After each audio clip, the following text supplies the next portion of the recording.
পশ্চিমবঙ্গের রাজনৈতিক প্রেক্ষাপটে ফের উত্তাপ বাড়ছে। রাজ্যের ক্ষমতাশীল তৃণমূল কংগ্রেস এবং প্রধান বিরোধী দল ভারতীয় জনতা পার্টির মধ্যে লড়াই এখন নতুন মাত্রা পেয়েছে। সাম্প্রতিক বিভিন্ন রাজনৈতিক কর্মকাণ্ড এবং তৃণমূল স্তরের গতিবিধি বিশ্লেষণ করলে দেখা যাচ্ছে বিজেপি রাজ্যে বিভিন্ন অবস্থানে আগের চেয়ে মজবুত করছে।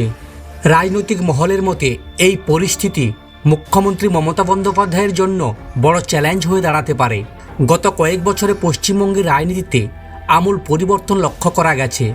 এক সময়ে একতরফা লড়াই এখন দ্বিমুখী দ্বন্দ্বে পরিণত হয়েছে। বিশেষ করে সীমান্তলগ্ন জেলাগুলো এবং শহরাঞ্চলে বিজেপির জনভিত্তি উল্লেখযোগ্যভাবে বৃদ্ধি পেয়েছে। বিভিন্ন রিপোর্ট অনুযায়ী আগামী বিধানসভা নির্বাচনে তৃণমূল এবং বিজেপির মধ্যে হাড্ডাহাড্ডি লড়াই হওয়ার প্রবল সম্ভাবনা রয়েছে। বিজেপি এখন কেবল বড় জনসভা নয়, বরং বুথ স্তরে নিজেদের সাংগঠনিক শক্তি বাড়াতে বিশেষ নজর দিয়েছে। স্থানীয় নেতৃত্বকে গুরুত্ব দেওয়া এবং সাধারণ মানুষের প্রতিদিনের সমস্যাগুলোকে সামনে এনে আন্দোলনের মাধ্যমে তারা জনগণের কাছাকাছি পৌঁছানোর চেষ্টা করছে। এই পরিকল্পিত রণকৌশল গেরুয়া শিবিরকে রাজ্যে একটি শক্তিশালী প্রতিপক্ষ হিসেবে প্রতিষ্ঠিত করেছে। রাজ্যের বেশ কিছু এলাকায় ভোটারদের পছন্দের ধরনে বড় পরিবর্তন দেখা যাচ্ছে। গত নির্বাচনে যেসব আসনে জয়ের ব্যবধান খুব কম ছিল, সেখানে এবার পরিস্থিতি আরও জটিল হওয়ার সম্ভাবনা রয়েছে। সাধারণ এবং অর্থনৈতিক ইস্যুগুলো সাধারণ মানুষের সিদ্ধান্ত গ্রহণে বড় ভূমিকা পালন করতে পারে। এরপর যে খবরে আসব, মুসলমান গ্রামগুলিতে বিজেপির পতাকা নেই। মুসলমান গ্রামে বিজেপি প্রার্থী প্রচার করতে পারে না, হিন্দু গ্রামে তৃণমূল প্রার্থী প্রচার করে। সনাতনী কবে এই ঐক্যবদ্ধ হবেন বুঝতে পারছি না। একটু ভেবেছেন আপনারা? ভাগ হচ্ছেন আর ওরা মুসলমান ঐক্যবদ্ধভাবে ভোট করছে। তাই সনাতনীদের ঐক্যবদ্ধ হওয়ার আহ্বান জানান নন্দীগ্রামের বিজেপি প্রার্থী শুভেন্দু অধিকারী। নন্দীগ্রামের মোহাম্মদপুরে নির্বাচনী জনসভায় বক্তব্য রাখতে গিয়ে এমনই মন্তব্য করেন শুভেন্দু। সেই সাথে তিনি উপস্থিত মানুষের প্রতিশ্রুতি দিয়ে বলেন, এখন বিভিন্ন ভাতাসহ যদি 6,000 টাকা করে পায়, তাহলে 1 জুন বিজেপি সরকার গড়ার পর সেই টাকার পরিমাণ 12,000 টাকা, এবং যারা 12,000 টাকা পায় তারা 24,000 টাকা করে পাবে। ব্যাখ্যা দিয়ে বলেন, যারা এখন লক্ষ্মী ভাণ্ডারে 1,500 টাকা করে পাচ্ছেন তারা পাবেন 3,000 টাকা।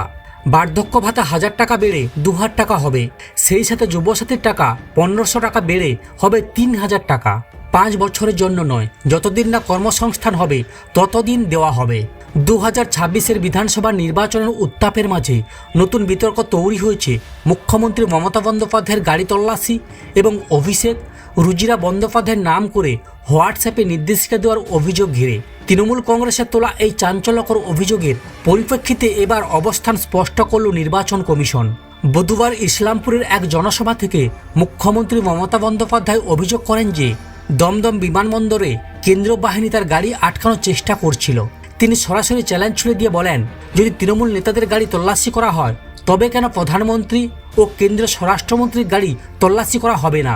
নিরপেক্ষতার প্রশ্ন তুলে তিনি কেন্দ্রীয় বাহিনীর অতি সক্রিয়তা নিয়ে সরব হন।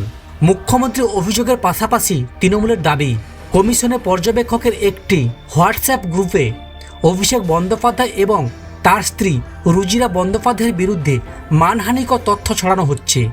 রাজ্যের মুখ্য নির্বাচনী আধিকারিক মনোজ আগারওয়াল এই সমস্ত অভিযোগের ভিত্তিতে কমিশনের অবস্থান স্পষ্ট করেছেন। তার বক্তব্য থেকে উঠে আসা মূল দিকগুলো হলো, কেন্দ্রীয় বাহিনী এককভাবে কোনো ভিভিআই এর গাড়ি তল্লাশি করতে পারে না। এর জন্য জেলা ম্যাজিস্ট্রেট বা সমপদমর্যাদার আধিকারিককে উপস্থিত বাধ্যতামূলক। তল্লাশি চালানোর জন্য সবসময় লিখিত আদেশের অপেক্ষা করা সম্ভব হয় না।